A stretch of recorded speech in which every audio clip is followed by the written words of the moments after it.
की उम्र अभी महज 20 साल थी। आंखों में भविष्य के सुनहरे सपने और दिल में कुछ कर गुजरने का जज्बा था। वह पिछले कई महीनों से दिन रात एक करके सरकारी नौकरी की परीक्षा की तैयारी कर रही थी। उसका पूरा परिवार बेहद साधारण था। उसके पिता और बारस में बड़ा भाई अपनी रोजी रोटी कमाने के सिलसिले में हमेशा शहर से बाहर रहते थे, जिसकी वजह से घर पर केवल दीपा और उसकी माँ ही अकेले रहते थे। दोनों माँ बेटी एक दूसरे का संबल थीं। दीपा के ठीक सामने वाले मकान में एक अधेड़ उम्र के व्यक्ति रहते थे, जिन्हें सब शर्मा अंकल कहते थे। शर्मा अंकल का व्यवहार वैसे तो समाज में सबके साथ बड़ा ही शालीन दिखाई देता था, लेकिन दीपा ने पिछले कुछ समय से महसूस किया था कि जब भी वह घर से बाहर निकलती या छत पर जाती, तो वे उसे बहुत अजीब तरीके से और लगातार देखते रहते थे। दीपा को उनकी वह नजरें हमेशा असहज और परेशान करती थीं, लेकिन उसने यह सोचकर बात टाल दी कि शायद यह उसका वहम हो। आखिरकार वो दिन आ ही गया जिसकी दीपा को लंबे समय से प्रतीक्षा थी।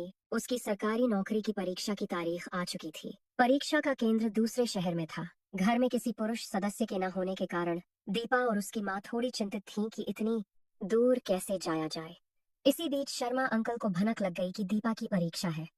वे सुबह सुबह उनके घर आए और सहानुभूति दिखाते हुए माँ से कहा, भाभी जी, आप बिल्कुल चिंता मत कीजिए। भाई साहब और बेटा बाहर हैं तो क्या हुआ, मैं हूं ना। मैं दीपा को खुद अपनी जिम्मेदारी पर परीक्षा केंद्र तक सुरक्षित लेकर जाऊंगा और वापस ले आऊंगा। माँ को लगा कि संकट के समय पड़ोसी ही काम आते हैं। उन्होंने शर्मा अंकल की बातों पर भरोसा कर लिया और दीपा को उनके साथ भेजने के लिए तैयार हो गईं। दीपा के मन में एक अनजाना डर था, लेकिन परीक्षा छोड़ना नामुमकिन था, इसलिए वह भारी मन से चल पड़ी। सफर की शुरुआत बस से हुई। जैसे ही बस ने रफ्तार पकड़ी, शर्मा अंकल का असली मुखौटा धीरे धीरे उतरने लगा। वे सीट पर दीपा के बेहद करीब खिसक कर बैठ गए और इधर उधर की बातें करते हुए अचानक बेहद निजी और घिनौने सवाल पूछने लगे। वे पूछने लगे, दीपा, कॉलेज में तुम्हारे कितने बॉयफ्रेंड हैं? सच सच बताओ। आज के जमाने में तो हर लड़की के कई बॉयफ्रेंड होते हैं। वैसे तुम दिखती बहुत सुंदर हो। चेहरे पर कौन सी क्रीम लगाती हो जो इतनी चमकती हो? हमसे क्या शर्माना, मैं तो तुम्हारे पिता जैसा हूँ। दीपा इन सवालों को सुनकर अंदर से पूरी तरह कांप उठी। उसका दम घुटने लगा था। उसने घबराहट में खिड़की की तरफ मुंह कर लिया और पूरी तरह चुप रही।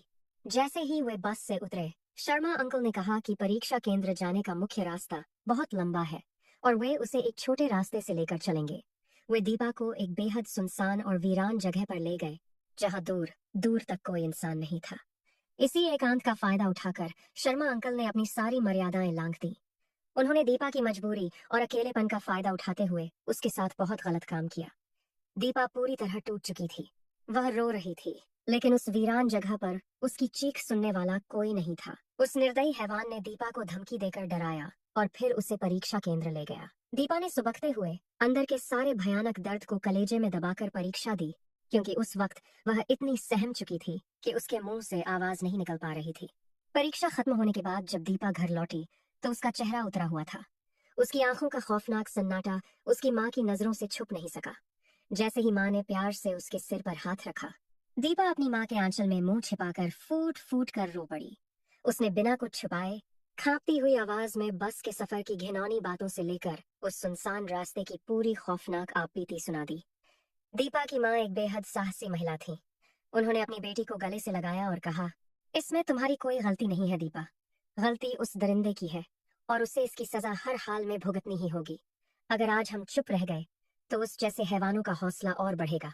माँ ने बिना एक पल गंवाए हिम्मत दिखाई और लोग लाज की परवाह किए बिना तुरंत भुवनेश्वर के संबंधित पुलिस थाने पहुंचकर उस हैवान पड़ोसी के खिलाफ लिखित रिपोर्ट दर्ज कराई।